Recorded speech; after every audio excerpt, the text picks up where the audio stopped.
கர்த்தரின் மேய்ப்பராயிருக்கிறார், நான் தாழ்ச்சியடைய ஆயிரம் புல்லுள்ள இடத்தில் என்னை மேய்த்து அமர்ந்த தண்ணீரையே கொண்டு போய் விடுகிறார். ஆமென். நீ பயப்படாத, நான் உன் கூட இருக்கிறேன். ஆமென்.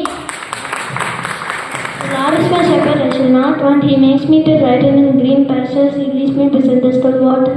He restores my soul. He leads me to the paths of righteousness for His name's sake.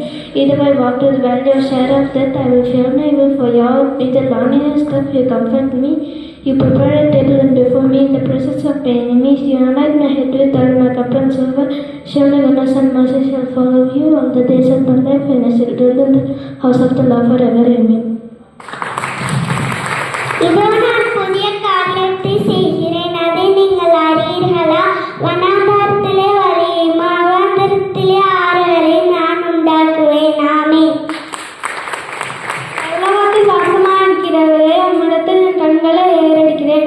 வேலைக்காரன் கண்கள் தங்கள் எஜமானின் கையை நோக்கி இருக்குமா போலவும், வேலைக்காரின் கண்கள் தங்கள் எஜமானின் கையை நோக்கி இருக்குமா போலவும், எங்கள் தேவனாகிய கர்த்தர் எங்களுக்கு இறங்க செய்யும் வரைக்கும் உங்கள் கண்கள் அவரை நோக்கி இருக்கும். எங்களுக்கு இரங்கும் பட்டாவே எங்களுக்கு இரங்கும்.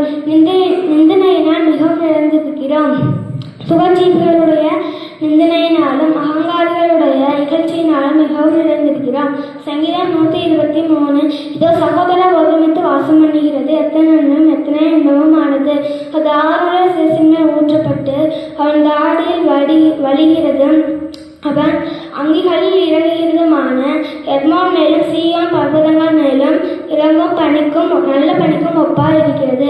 அங்கே கர்த்தர் என்றென்றைக்கும் ஆசீர்வாதத்தையும் ஜீவனையும் கட்டளையிடுகிறார். சங்கீதம் 133.